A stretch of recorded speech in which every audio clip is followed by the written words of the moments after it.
लोकसभा चुनाव अब अपने मध्यांतर से आगे निकल चुका है। 4 चरण बीत चुके हैं, सिर्फ 3 चरण बाकी रह चुके हैं। लेकिन अब राजनीतिक समीकरण भी आगे पीछे हो रहे हैं और जो जितना आगे निकलना चाहता है वो निकल रहा है। दरअसल राजनीतिक घटनाक्रम अब रोचक हो चुके हैं और सबसे बड़ा घटनाक्रम सामने आया है पश्चिम बंगाल से, जहां पर ममता बनर्जी के मन में अब नई बात सामने आई। इंडिया गठबंधन के तहत कांग्रेस के साथ उनका सीट बंटवारा भले ही ना हो पाया हो, लेकिन अब उन्होंने ऐलान कर दिया है कि वो इंडिया गठबंधन की सरकार बनेगी, उसे बाहर से समर्थन देंगी। बंगाल के मुख्यमंत्री ममता बनर्जी का अब रुख इसी के साथ नर्म पड़ता हुआ नजर आ रहा है। ममता बनर्जी ने यह कहा है कि अगर आम चुनाव के बाद विपक्षी दलों का गठबंधन इंडिया सत्ता में आता है तो वो बाहरी समर्थन देंगी। उन्होंने ये भी कहा है कि हम इंडिया गठबंधन को नेतृत्व प्रदान करेंगे और बाहर से हर तरह की उनकी मदद करेंगे। हम एक ऐसी सरकार बनाएंगे जो ये सुनिश्चित करेगी कि बंगाल में हमारी माताओं और बहनों को कभी कोई समस्या ना हो और निश्चित हो कि 100 दिन की नौकरी योजना में हमें भाग लेने का मौका मिले, किसी भी प्रकार की बाधा का सामना न करना पड़े। उन्होंने ये भी कहा कि इंडिया ब्लॉक को स्पष्ट रूप से परिभाषित करते हुए कहा कि हमें इसमें सीपीएम या बंगाल कांग्रेस शामिल नहीं है, जिसका नेतृत्व उनके कट्टर प्रतिद्वंदी और वरिष्ठ कांग्रेस नेता अधीर रंजन कर रहे हैं, यानी आंख भी दिखा रही हैं और दोस्ती का हाथ भी बढ़ा रही हैं। वहीं इसी बीच में कांग्रेस के नेता अधीर रंजन का भी बयान सामने आया है। हर बार की तरह अधीर रंजन ने इस बार भी टीएमसी और ममता बनर्जी को निशाने पर रखा है। अधीर रंजन ने कहा कि टीएमसी प्रमुख ममता बनर्जी अगर बीजेपी की तरफ पलड़ा भारी देखेंगी तो उस तरफ भी जा सकती है। मुझे उनके ऊपर कोई भरोसा नहीं, क्योंकि उन्होंने गठबंधन तोड़ा था और इससे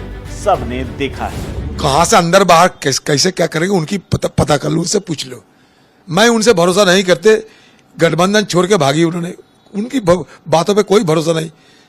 अगर बीजेपी की तरफ ज्यादा भारी रहे तो वो उस तरफ भी जा सकते।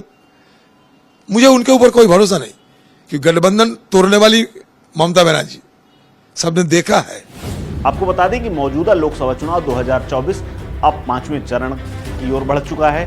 मौजूदा संसदीय चुनाव के 5वें चरण के लिए मतदान 20 मई को होना है। 6 राज्यों में और 2 केंद्र शासित प्रदेशों में करीब 49 लोकसभा सीटों पर होगा और इस चरण में बिहार की 5, जम्मू कश्मीर की 1 सीट, झारखंड की 3, लद्दाख की 1, महाराष्ट्र की 13, ओडिशा की 5, उत्तर प्रदेश की 14, पश्चिम बंगाल की 7 सीटों पर मतदान होना है। इससे पहले बंगाल की मुख्यमंत्री ममता बनर्जी ने इंडिया अलायंस की ओर हाथ बढ़ा दिया है। सत्ता को बाहर से समर्थन देने की बात कहकर चौंका दिया है। ममता बनर्जी के इस बयान के सियासी गलियारों में तमाम तरह के निष्कर्ष निकाले जा रहे हैं। राजनीतिक जानकारों का यह भी कहना है कि विपक्षी दलों का गठबंधन अभी भी बिखरा बिखरा हुआ नजर आ रहा है, लेकिन ममता बनर्जी के जुड़ने से काफी लाभ हो सकता है, क्योंकि उनकी अच्छी खासी सीटें आने की बंगाल में उम्मीद है। कुछ विपक्षी दल तो चुनाव भी अलग अलग लड़ रहे हैं अब, लेकिन सरकार बनने की जैसे ही बारी आ रही है, ममता बनर्जी अब धीरे धीरे अपना रुख